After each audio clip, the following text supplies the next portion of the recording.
Hi hello ನನ್ನೆಲ್ಲ ಪ್ರೀತಿಯ ಮಕ್ಕಳೇ, ಸರ್ಕಾರಿ ಹಿರಿಯ ಪ್ರಾಥಮಿಕ ಶಾಲೆ ಉದಯಪುರ ಈ ಶಾಲೆಯ 7ನೇ ತರಗತಿಯಲ್ಲಿ ವ್ಯಾಸಂಗ ಮಾಡ್ತಾ ಇರತಕ್ಕಂತಹ ಮಕ್ಕಳೊಂದಿಗೆ ನಾನಿವತ್ತು 7ನೇ ತರಗತಿಯ ವಿಜ್ಞಾನ ವಿಷಯದ ಕುರಿತಾಗಿ ಮಾತನಾಡೋದಕ್ಕೆ ಅಂದ್ರೆ ವಿಜ್ಞಾನ ವಿಷಯದ ಕುರಿತ ಮೊದಲನೇ ಪಾಠ ಆಗಿರ್ತಕ್ಕಂತಹ ಸಸ್ಯಗಳಲ್ಲಿ ಪೋಷಣೆ ಅಂತಕ್ಕಂತಹ ಪಾಠದ ಬಗ್ಗೆ ನಿಮ್ಮೊಂದಿಗೆ ಕೆಲವು ವಿಷಯಗಳನ್ನ ಚರ್ಚೆ ಮಾಡೋದಕ್ಕೆ ಬಂದಿದ್ದೇನೆ ಮಕ್ಕಳ ನಾವು ದೈನಂದಿನ ತರಗತಿಗಳಲ್ಲಿ ವಿಷಯಗಳನ್ನು ಚರ್ಚಿಸಿದ ಹಾಗೆ ಇಲ್ಲಿ ಸಾಧ್ಯಂತವಾಗಿ ನಿಧಾನವಾಗಿ ಚರ್ಚೆ ಮಾಡೋದಕ್ಕೆ ಸಾಧ್ಯ ಆಗೋದಿಲ್ಲ. ಯಾಕಂದ್ರೆ ವಿಡಿಯೋ ತುಂಬಾ ಲಾಂಗ್ ಆಗುತ್ತೆ. ಹಾಗಾಗಿ ನಾನು ಕೇವಲ ಒಂದು 10 ರಿಂದ 15 ನಿಮಿಷಗಳಲ್ಲಿ ನಿಮಗೆ ಆ ಪಾಠದ ಸಂಪೂರ್ಣ ಮಾಹಿತಿಯನ್ನ ಕೊಡ್ತಕ್ಕಂತಹ ಪ್ರಯತ್ನವನ್ನ ಮಾಡ್ತೇನೆ. ನೀವು ಅರ್ಥ ಆಗ್ಲಿಲ್ಲ ಅಂತ ಹೇಳಿದ್ರೆ ವಿಡಿಯೋವನ್ನ ಪದೇ ಪದೇ ಒಂದಲ್ಲ ಎರಡಲ್ಲ 3 ಬಾರಿ ನೋಡಿ ಪುನರ್ಮನನ ಮಾಡಿಕೊಂಡು ಪಾಠವನ್ನ ಅರ್ಥ ಮಾಡಿಕೊಂಡು ಅದರಲ್ಲಿರ್ತಕ್ಕಂತಹ ಅಭ್ಯಾಸಗಳಿಗೆ ಪ್ರಶ್ನೋತ್ತರಗಳಿಗೆ ಉತ್ತರವನ್ನ ಬರೀತಕ್ಕಂತಹ ಪ್ರಯತ್ನವನ್ನ ಮಾಡಬೇಕಾಗತ್ತೆ. ಆ ಪ್ರೀತಿಯ ಮಕ್ಕಳೇ, ಈಗ ಸಸ್ಯಗಳಲ್ಲಿ ಪೋಷಣೆ ಅಂತಂದ್ರೆ ಜೀವಿಗಳು ಆಹಾರವನ್ನ ಸೇವಿಸಿ ಅದು ಮೈಗೂಡಿಕೊಳ್ತಕ್ಕಂತಹ ಪ್ರಕ್ರಿಯೆಯನ್ನ ನಾವು ಪೋಷಣೆ ಅಂತ ಹೇಳಿ ಕರಿತೀವಿ. ಮತ್ತು ಪ್ರತಿಯೊಂದು ಜೀವಿಗೂ ಕೂಡ ಆಹಾರ ಅತ್ಯವಶ್ಯಕವಾಗಿರ್ತಕ್ಕಂತಹ ಅಂಶ ಆಗಿದೆ ಮಕ್ಕಳೇ. ಈ ಆಹಾರ ಆ ಜೀವಿಗಳಿಗೆ ಶಕ್ತಿಗಾಗಿ ಬೇಕು, ಬೆಳವಣಿಗೆಗಾಗಿ ಬೇಕು ಮತ್ತು ದೇಹದ ಆರೋಗ್ಯ ರಕ್ಷಣೆಗಾಗಿ ಬೇಕಾಗಿರುತ್ತೆ. ಭೂಮಿಯ ಮೇಲಿರ್ತಕ್ಕಂತಹ ಎಲ್ಲ ಜೀವಿಗಳ ಆಹಾರದ ಮೂಲ ಸಸ್ಯಗಳಾಗಿದ್ದಾವೆ. ಅಂದ್ರೆ ಈ ಸಸ್ಯಗಳಿಂದನೇ ಎಲ್ಲ ಜೀವಿಗಳು ಕೂಡ ತಮ್ಮ ಆಹಾರವನ್ನ ಪಡೆದುಕೊಳ್ತವೆ. ನೀವು ಕೇಳಬಹುದು, ಹುಲಿ, ಸಿಂಹ, ಚಿರತೆ ಮುಂತಾದ ಪ್ರಾಣಿಗಳು ಮಾಂಸಾಹಾರಿ ಪ್ರಾಣಿಗಳಲ್ವಾ ಸರ್? ಹಾಗಾದ್ರೆ ಸಸ್ಯಗಳನ್ನ ಹೇಗೆ ಅವಲಂಬಿಸಿರ್ತವೆ ಅಂತಕ್ಕಂತಹ ಪ್ರಶ್ನೆಯನ್ನ ನೀವು ಕೇಳಬಹುದು ಮಕ್ಕಳ. ಆದ್ರೆ ಆ ಹುಲಿ, ಸಿಂಹ, ಚಿರತೆಗಳು ತಿಂತಕ್ಕಂತಹ ಜಿಂಕೆ ಮೊದಲಾದ ಪ್ರಾಣಿಗಳು ಸಸ್ಯಾಹಾರವನ್ನು ಸೇವಿಸಿ ತಮ್ಮ ಪೋಷಣೆಯನ್ನ ಮಕ್ಕಳ. ಸಸ್ಯಗಳಲ್ಲಿ ಪೋಷಣೆ ಅಂದ್ರೆ ಸಸ್ಯಗಳಲ್ಲಿ ಆಹಾರವನ್ನ ಸೇವಿಸ್ತಕ್ಕಂತಹ ವಿಧಾನಗಳು. ಈಗ ಸಸ್ಯಗಳು ಪೋಷಣೆ ಅಂದ್ರೆ ಸಸ್ಯಗಳು ನಮ್ಮ ರೀತಿಯಲ್ಲಿ ಆಹಾರವನ್ನ ಸೇವನೆ ಮಾಡೋದಿಲ್ಲ ಅಥವಾ ಪ್ರಾಣಿಗಳ ರೀತಿಯಲ್ಲಿ ಆಹಾರ ಸೇವನೆಯನ್ನ ಮಾಡೋದಿಲ್ಲ. ಹಾಗಾದ್ರೆ ಸಸ್ಯಗಳ ಆಹಾರ ಸೇವನೆ ಹೇಗಿರುತ್ತೆ ಅಂದ್ರೆ ಸಸ್ಯಗಳು ತಮ್ಮ ಆಹಾರವನ್ನ ತಾವೇ ತಯಾರಿಸಿಕೊಳ್ತಕ್ಕಂತಹ ಜೀವಿಗಳಾಗಿದ್ದಾವೆ. ಆದ್ರಿಂದ ತಮ್ಮ ಆಹಾರವನ್ನು ತಾವೇ ತಯಾರಿಸಿಕೊಳ್ತಕ್ಕಂತಹ ಜೀವಿಗಳಾಗಿರ್ತಕ್ಕಂತಹ ಸಸ್ಯಗಳನ್ನ ನಾವು ಸ್ವಪೋಷಕಗಳು ಅಂತ ಹೇಳಿ ಕರಿತೀವಿ ಮಕ್ಕಳ. ಏನಂತ ಕರಿತೀವಿ? ಸ್ವಪೋಷಕಗಳು ಅಂತ ಹೇಳಿ ಕರಿತೀವಿ. ತಮ್ಮ ಆಹಾರವನ್ನ ತಾವೇ ತಯಾರಿಸಿಕೊಳ್ತಕ್ಕಂತಹ ಜೀವಿಗಳು ಅಂದ್ರೆ ತಮ್ಮ ಆಹಾರಕ್ಕಾಗಿ ಬೇರೆ ಜೀವಿಗಳನ್ನ ಅವಲಂಬಿಸದೆ ತಾವೇ ತಯಾರಿಸಿಕೊಳ್ತಕ್ಕಂತಹ ಸಸ್ಯಗಳನ್ನು ನಾವು ಸ್ವಪೋಷಕಗಳು ಅಂತ ಕರಿತೀವಿ. ಅದೇ ರೀತಿ ಬೇರೆ ಸಸ್ಯಗಳಿಂದ ಅಂದ್ರೆ ಬೇರೆ ಜೀವಿಗಳಿಂದ ತಮ್ಮ ಆಹಾರವನ್ನ ಪಡೆದುಕೊಳ್ತಕ್ಕಂತಹ ಜೀವಿಗಳಿಗೆ ಪರಪೋಷಕಗಳು ಅಂತ ಹೇಳಿ ಕರಿತೀವಿ. ಉದಾಹರಣೆಗೆ ಮನುಷ್ಯ, ಹುಲಿ, ಸಿಂಹ ಇವುಗಳೆಲ್ಲ ಪರಪೋಷಕಗಳಾಗಿರ್ತವೆ. ಸಸ್ಯಗಳು ಮಾತ್ರ ಸ್ವಪೋಷಕಗಳಾಗಿರ್ತವೆ ಮಕ್ಕಳ. ಹೇಗೆ ತಯಾರಿಸಿಕೊಳ್ತವೆ ತಮ್ಮ ಆಹಾರವನ್ನ ತಾವು ಸಸ್ಯಗಳು ಅಂತ ಹೇಳಿದ್ರೆ, ಸಸ್ಯಗಳಲ್ಲಿ ದ್ವಿತೀಯ ಸಂಶ್ಲೇಷಣೆ ಕ್ರಿಯೆ ಅಂತಕ್ಕಂತಹ ಒಂದು ಪ್ರಕ್ರಿಯೆ ನಡೆಯುತ್ತೆ. ಅದಕ್ಕೆ ಇಂಗ್ಲಿಷ್ನಲ್ಲಿ ಫೋಟೋಸಿಂಥಸಿಸ್ ಅಂತ ಹೇಳಿ ನಾವು ಕರಿತೀವಿ. ದ್ವಿತೀಯ ಸಂಶ್ಲೇಷಣಾ ಕ್ರಿಯೆ ಅಂತ ಹೇಳಿ ಕನ್ನಡದಲ್ಲಿ ನಾವು ಕರಿತೇವೆ. ಸಸ್ಯಗಳು ತಾವು ಉಸಿರಾಡಬೇಕಾದ್ರೆ ನಮ್ಮಂತೆಯೇ ಆಮ್ಲಜನಕವನ್ನು ತೆಗೆದುಕೊಂಡು ಇಂಗಾಲದ ಡೈಆಕ್ಸೈಡ್ ಅನ್ನ ಹೊರ ಹಾಕ್ತಾ ಇರ್ತವೆ ಸಸ್ಯಗಳ ಎಲೆಗಳಲ್ಲಿರ್ತಕ್ಕಂತಹ ಪತ್ರರಂಧ್ರಗಳ ಮೂಲಕ. ಆದರೆ ಆಹಾರ ತಯಾರಿಸ್ತಕ್ಕಂತಹ ಪ್ರಕ್ರಿಯೆಯಲ್ಲಿ ವಾತಾವರಣದಲ್ಲಿರ್ತಕ್ಕಂತಹ ಕಾರ್ಬನ್ ಡೈಆಕ್ಸೈಡ್ ಅನ್ನು ತೆಗೆದುಕೊಂಡು ಆಹಾರ ತಯಾರಿಕಾ ಪ್ರಕ್ರಿಯೆಯಲ್ಲಿ ಬಿಡುಗಡೆಯಾಗಿರ್ತಕ್ಕಂತಹ ಆಮ್ಲಜನಕವನ್ನು ಹೊರ ಹಾಕ್ತವೆ ಮಕ್ಕಳ. ಇದನ್ನು ನೀವೆಲ್ಲರೂ ಕೂಡ ಮರೆಯದೆ ನೆನ್ಪಿಟ್ಕೊಂಡಿರಬೇಕು. ಉಸಿರಾಡಬೇಕಾದ್ರೆ ಸಸ್ಯಗಳು ಆಮ್ಲಜನಕವನ್ನು ತೆಗೆದುಕೊಳ್ತವೆ, ಇಂಗಾಲದ ಡೈಆಕ್ಸೈಡ್ ಅನ್ನ ಬಿಡುತ್ತವೆ. ಅದೇ ರೀತಿ ಆಹಾರ ತಯಾರಿಸಬೇಕಾದ್ರೆ ಇಂಗಾಲದ ಡೈಆಕ್ಸೈಡ್ ಅನ್ನ ತೆಗೆದುಕೊಳ್ತವೆ, ಆಮ್ಲಜನಕವನ್ನ ಹೊರಗಡೆ ಬಿಡುತ್ತವೆ ಮಕ್ಕಳ. ಈ ಆಹಾರ ತಯಾರಿಕಾ ಪ್ರಕ್ರಿಯೆ ಹೇಗಿರುತ್ತಪ್ಪ ಅಂತಂದ್ರೆ, ಸಸ್ಯಗಳ ಎಲೆಗಳಲ್ಲಿ ಕ್ಲೋರೋಫಿಲ್ ಅಂತಕ್ಕಂತಹ ಒಂದು ಅಂಶ ಇರುತ್ತೆ. ಅದನ್ನು ನಾವು ಪತ್ರ ಹರಿತ್ತು ಅಂತ ಹೇಳಿ ಕನ್ನಡದಲ್ಲಿ ಕರಿತೀವಿ. ಸಸ್ಯಗಳು ಹಸಿರಾಗಿರೋದಕ್ಕೆ ಕಾರಣ ಕೂಡ ಈ ಪತ್ರ ಹರಿತ್ತೆ. ಸಸ್ಯಗಳ ಎಲೆಗಳಲ್ಲಿರ್ತಕ್ಕಂತಹ ಪತ್ರ ಹರಿತ್ತು ಸೂರ್ಯನ ಬೆಳಕನ್ನ, ಸೂರ್ಯನ ಶಾಖವನ್ನ ಹೀರಿಕೊಂಡು ಕಾರ್ಬನ್ ಡೈಆಕ್ಸೈಡ್ ಅನ್ನ ಹೀರಿಕೊಂಡು ಹಾಗೂ ಬೇರುಗಳು ಹೀರಿಕೊಂಡಂತಹ ನೀರಿನ ಸಹಾಯ ಮತ್ತು ಖನಿಜ ಲವಣಾಂಶಗಳನ್ನೆಲ್ಲವನ್ನು ಸಂಶ್ಲೇಷಿಸಿ ಅವು ಆಹಾರವನ್ನ ತಯಾರಿಸ್ತವೆ ಮಕ್ಕಳೇ. ಈ ರೀತಿ ಆಹಾರವನ್ನು ಸಂಶ್ಲೇಷಿಸ್ತಕ್ಕಂತಹ ಕ್ರಿಯೆಯನ್ನು ನಾವು ದ್ಯುತಿ ಸಂಶ್ಲೇಷಣಾ ಕ್ರಿಯೆ ಅಂತ ಹೇಳಿ ಕರಿತೀವಿ. ದ್ಯುತಿ ಅಂದರೆ ಬೆಳಕು. ಬೆಳಕಿನ ಸಹಾಯದಿಂದ ಆಹಾರವನ್ನು ಸಂಶ್ಲೇಷಿಸ್ತಕ್ಕಂತಹ ಕ್ರಿಯೆಯನ್ನು ನಾವು ದ್ಯುತಿ ಸಂಶ್ಲೇಷಣಾ ಕ್ರಿಯೆ ಅಂತ ಹೇಳಿ ನಾವು ಕರಿತೀವಿ ಮಕ್ಕಳ. ಇನ್ನೊಮ್ಮೆ ನೆನಪು ಮಾಡ್ಕೊಳ್ಳಿ, ದ್ಯುತಿ ಸಂಶ್ಲೇಷಣೆಗೆ ಅಗತ್ಯವಾಗಿರ್ತಕ್ಕಂತಹ ಅಂಶಗಳು ಯಾವ್ಯಾವಪ್ಪ ಅಂತ ಅಂದರೆ, ಸಸ್ಯಗಳು ವಾತಾವರಣದಿಂದ ಹೀರಿಕೊಳ್ತಕ್ಕಂತಹ ಕಾರ್ಬನ್ ಡೈಆಕ್ಸೈಡು ಮತ್ತು ಎಲೆಗಳಲ್ಲಿ ಇರತಕ್ಕಂತಹ ಪತ್ರಹರಿತ್ತು ಮತ್ತು ಬೇರಿನ ಮೂಲಕ ಹೀರಿಕೊಳ್ತಕ್ಕಂತಹ ನೀರು, ಖನಿಜ ಲವಣಾಂಶಗಳು, ಈ ಎಲ್ಲ ಅಂಶಗಳನ್ನು ಸಂಶ್ಲೇಷಿಸಿ ಸಸ್ಯಗಳು ಆಹಾರವನ್ನು ತಯಾರಿಸ್ತವೆ. ಈ ಆಹಾರವನ್ನು ತಯಾರಿಸ್ತಕ್ಕಂತಹ ಪ್ರಕ್ರಿಯೆಯಲ್ಲಿ ಮಕ್ಕಳ ಆಮ್ಲಜನಕ ಮತ್ತು ನೀರು ಬಿಡುಗಡೆಯಾಗುತ್ತೆ. ಈ ಆಮ್ಲಜನಕವನ್ನು ಸಸ್ಯಗಳು ಪತ್ರರಂಧ್ರದ ಮೂಲಕ ಹೊರಹಾಕುತ್ತವೆ. ಈ ಸಸ್ಯಗಳು ಹೊರಹಾಕಿದಂತಹ ಆಮ್ಲಜನಕವನ್ನೇ ನಾವು ಅಂದರೆ ಜೀವಿಗಳೆಲ್ಲವೂ ಕೂಡ ಇಂದು ಉಸಿರಾಡ್ತಾ ಇರ್ತಕ್ಕಂಥದ್ದು.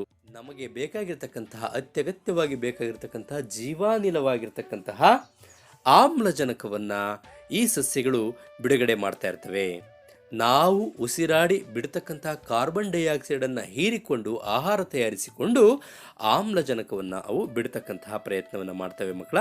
ಆದ್ದರಿಂದ ನಾವು ಸಸ್ಯಗಳನ್ನು ಹೆಚ್ಚು ಹೆಚ್ಚು ಬೆಳೆಸಬೇಕಾಗಿರುತ್ತೆ ಮಕ್ಕಳ. ಈಗ ನಾವು ಇನ್ನೊಂದು ಅಂಶವನ್ನು ಗಮನಿಸಬೇಕಾಗಿರ್ತಕ್ಕಂತಹ ಸಂಗತಿ ಏನಪ್ಪ ಅಂತಂದರೆ, ಈ ಭೂಮಿಯ ಮೇಲೆ ಇರತಕ್ಕಂತಹ ಎಲ್ಲ ಜೀವಿಗಳ ಶಕ್ತಿಯ ಮೂಲ ಅಂದರೆ ಅದು ಸೂರ್ಯ. ಅಂದರೆ ಸೌರಶಕ್ತಿಯ ಮೂಲಕ ನಾವು ಬೇಕಾಗಿರ್ತಕ್ಕಂಥ ಎಲ್ಲ ಶಕ್ತಿಯನ್ನು ಪಡೆದುಕೊಳ್ತೀವಿ. ಯಾಕಪ್ಪ ಅಂತಂದರೆ ನಮಗೆ ಬೇಕಾಗಿರ್ತಕ್ಕಂತಹ ಆಹಾರವನ್ನು ಸಸ್ಯಗಳು ನಮಗೆ ಒದಗಿಸಿಕೊಡ್ತವೆ. ಆ ಸಸ್ಯಗಳು ಆಹಾರವನ್ನು ತಯಾರಿಸೋಕ್ಕೆ ಬೇಕಾಗಿರ್ತಕ್ಕಂಥದ್ದು ಮತ್ತೆ ಅದೇ ಸೂರ್ಯನ ಮಕ್ಕಳ. ನಿಮಗೆ ದ್ಯುತಿ ಸಂಶ್ಲೇಷಣ ಕ್ರಿಯೆ ಅಂದರೆ ಸಸ್ಯಗಳು ಆಹಾರ ತಯಾರಿಸತಕ್ಕಂತಹ ಪ್ರಕ್ರಿಯೆ ಅರ್ಥ ಆಗಿದೆ ಅಂತ ನಾನು ಭಾವಿಸ್ತೇನೆ. ಮತ್ತು ಸಸ್ಯಗಳು ಆಹಾರ ತಯಾರಿಸೋದಕ್ಕೆ ಬೇಕಾಗಿರ್ತಕ್ಕಂತಹ ಪತ್ರ ಹರಿತ್ತು ಅಂತಕ್ಕಂತಹ ಅಂಶ ಈ ಎಲೆಗಳಲ್ಲಿ ಇರುತ್ತೆ. ಆ ಸಸ್ಯದ ಹಸಿರು ಬಣ್ಣಗಳಿಗೆ ಅದೇ ಕೂಡ ಕಾರಣ ಆಗಿರುತ್ತೆ ಮಕ್ಕಳ. ಹಾಗಾದರೆ ಎಲ್ಲ ಸಸ್ಯಗಳು ಕೂಡ ತಮ್ಮ ಆಹಾರವನ್ನು ತಾವೇ ತಯಾರಿಸಿಕೊಳ್ತವ? ಇಲ್ಲ, ಕೆಲವು ಸಸ್ಯಗಳು ಮಾತ್ರ ತಮ್ಮ ಆಹಾರವನ್ನು ತಾವು ತಯಾರಿಸಿಕೊಳ್ಳೋದಕ್ಕೆ ಸಾಧ್ಯ ಆಗೋದಿಲ್ಲ. ಅಂತಹ ಸಸ್ಯಗಳನ್ನು ನಾವು ಪರಾವಲಂಬಿ ಸಸ್ಯಗಳು ಅಂತ ಹೇಳಿ ಕರಿತೀವಿ. ಈ ಪರಾವಲಂಬಿ ಸಸ್ಯಗಳಲ್ಲಿ ಅತ್ಯಂತ ಪ್ರಮುಖವಾಗಿ ಕಂಡು ಬರ್ತಕ್ಕಂಥದ್ದು ಕಸ್ಕ್ಯೂಟ ಅಂತಕ್ಕಂತಹ ಒಂದು ಸಸ್ಯ. ಈ ಕಸ್ಕ್ಯೂಟ ಸಸ್ಯವನ್ನು ನೀವು ಎಲ್ಲರನ್ನೂ ನೋಡಿರ್ತೀರಾ ಅಂತ ಭಾವಿಸಿದ್ದೀನಿ ಮಕ್ಕಳ. ಬೇಲಿಗಳ ಮೇಲೆ, ಗಿಡಗಳ ಮೇಲೆ ಒಂದು ಹಳದಿ ಬಣ್ಣದ ಬಳ್ಳಿಯ ರೀತಿಯಲ್ಲಿ ಹೀಗೆ ಹಬ್ಬಿಕೊಂಡಿರುತ್ತೆ. ಆ ಬಳ್ಳಿಗೆ ಬೇರು ಇರೋದಿಲ್ಲ. ಆ ಬಳ್ಳಿ ಯಾವುದಾದರೂ ಬೇರೊಂದು ಸಸ್ಯವನ್ನು ಅವಲಂಬಿಸಿರುತ್ತೆ ತನ್ನ ಆಹಾರಕ್ಕಾಗಿ. ಈ ರೀತಿ ಬೇರೆ ಸಸ್ಯದಿಂದ ಆಹಾರವನ್ನು ಪಡೆದುಕೊಂಡು ತನ್ನನ್ನು ತಾನು ಪೋಷಣೆ ಮಾಡಿಕೊಳ್ಳುತ್ತೆ ಈ ಕಸ್ಕ್ಯೂಟ ಅಂತಕ್ಕಂತಹ ಸಸ್ಯ. ಈ ರೀತಿಯ ಪೋಷಣೆಯನ್ನು ಮಾಡ್ಕೊಳ್ತಕ್ಕಂತಹ ಸಸ್ಯಗಳನ್ನು ನಾವು ಪರಪೋಷಿತ ಸಸ್ಯಗಳು ಅಥವಾ ಪರಪೋಷಿತ ಪೋಷಣಾ ವಿಧಾನವನ್ನು ಅನುಸರಿಸ್ತಕ್ಕಂತಹ ಸಸ್ಯಗಳು ಅಂತ ಹೇಳಿ ಕರಿತೀವಿ. ಈ ಸಸ್ಯಕ್ಕೆ ಆಧಾರವನ್ನು ಕೊಟ್ಟಿರ್ತಕ್ಕಂತಹ ಸಸ್ಯಗಳಿಗೆ ನಾವು ಆತಿಥೇಯ ಸಸ್ಯಗಳು ಅಂತ ಹೇಳಿ ಕೂಡ ಕರಿತೀವಿ ಮಕ್ಕಳ.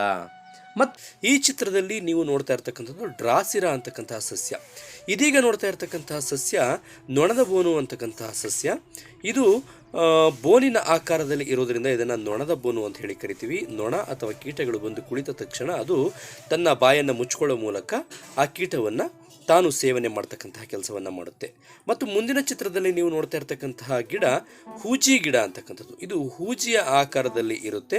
ಕೀಟಗಳು ಈ ಹೂಜಿಯೊಳಗಿರ್ತಕ್ಕಂತಹ ಅಂಟಾದ ದ್ರವ ಪದಾರ್ಥದ ಒಳಗಡೆ ಬಿದ್ದು ತಮ್ಮ ಪ್ರಾಣವನ್ನು ತ್ಯಾಗ ಮಾಡ್ತವೆ. ಅವುಗಳಿಂದ ಸಾರಜನಕವನ್ನು ಪಡೆದುಕೊಳ್ತಕ್ಕಂತಹ ಕೆಲಸವನ್ನು ಈ ಸಸ್ಯಗಳು ಮಾಡ್ತವೆ ಮಕ್ಕಳೇ. ಹೀಗೆ ಸಸ್ಯಗಳು ಕೂಡ ಸ್ವಪೋಷಿತ ಪೋಷಣಾ ವಿಧಾನವನ್ನು ಮತ್ತು ಪರಪೋಷಿತ ವಿಧಾನವನ್ನು ಕೂಡ ಅನುಸರಿಸ್ತವೆ ಅಂತಕ್ಕಂಥದ್ದು ವಿಷಯವನ್ನು ಈ ಪಾಠದಲ್ಲಿ ನೀವು ತಿಳ್ಕೊಂಡ್ರಿ ಮಕ್ಕಳ.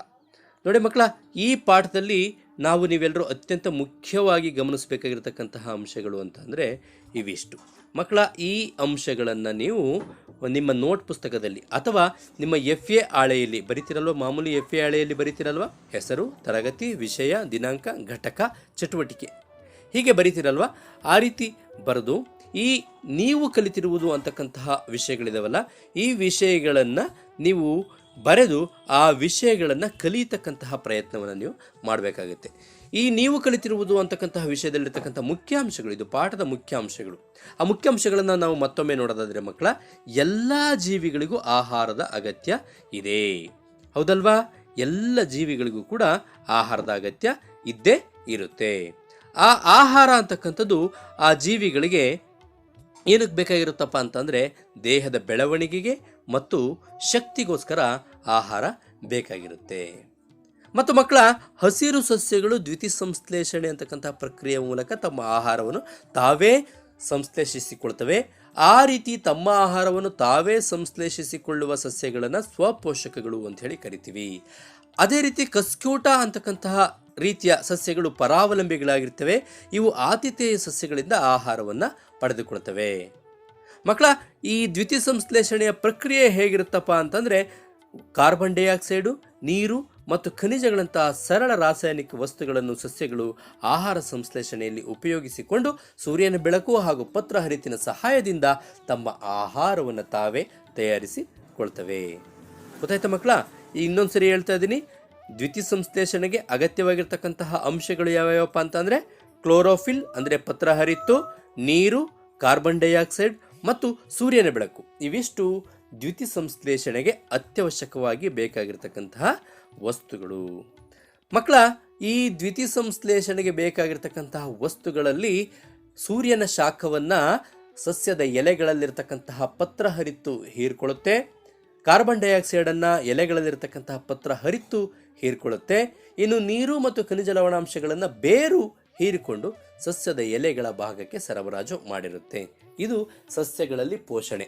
ಮಕ್ಕಳ, ಇದಿಷ್ಟು ಪಾಠವನ್ನು ನೀವು ಒಂದು ಸಾರಿ ಪಠ್ಯಪುಸ್ತಕದಲ್ಲಿ ಓದಿ, 2 ಸಾರಿ ಓದಿ ಮತ್ತು ನನ್ನ ಈ ವಿಡಿಯೋವನ್ನು ನೋಡಿ ಪುನಃ ಪುನರ್ಮನನ ಮಾಡಿಕೊಂಡು ಆ ನಂತರ ಈ ಪಾಠದ ಅಭ್ಯಾಸಗಳಿಗೆ ಉತ್ತರ ನೀಡತಕ್ಕಂತಹ ಪ್ರಯತ್ನವನ್ನು ಮಾಡಿ.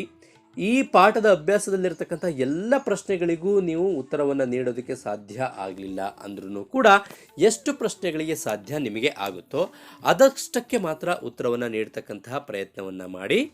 ಅಭ್ಯಾಸ ಹಾಳೆಯಲ್ಲಿ, ಅಭ್ಯಾಸ ಹಾಳೆ ಅಂದರೆ ನಾನು ಈಗಾಗಲೇ ಹೇಳಿದ್ದೀನಿ, ಹೆಸರು, ತರಗತಿ, ವಿಷಯ, ದಿನಾಂಕ ಅದಷ್ಟನ್ನು ರೂಲ್ಡ್ ಪೇಪರ್ನಲ್ಲಿ ಬರೆದುಬಿಟ್ಟು ಅದರ ಕೆಳಗಡೆ ನಾನು ಈಗಾಗಲೇ ನಿಮಗೆ ತೋರಿಸಿದ್ದೀನಲ್ವ, ನೀವು ತಿಳಿದಿರುವುದು ಅಂತಕ್ಕಂತಹ 7 ಪಾಯಿಂಟ್ಗಳಿದ್ದಾವೆ. ಆ 7 ಪಾಯಿಂಟ್ಗಳನ್ನು ಬರೆದು ನಿಮ್ಮ ಬಳಿ ಇಟ್ಕೊಂಡಿರಿ. ನಾನು ಶುಕ್ರವಾರ ಬರ್ತೇನೆ, ಅದೆಲ್ಲವನ್ನು ಕಲೆಕ್ಟ್ ಮಾಡ್ಕೋತೀನಿ. ಎಲ್ರಿಗೂ ಧನ್ಯವಾದಗಳು. ಮತ್ತೆ ಭೇಟಿಯಾಗೋಣ. ನಾನು ನಿಮ್ಮ ಪ್ರೀತಿಯ SK ಸರ್.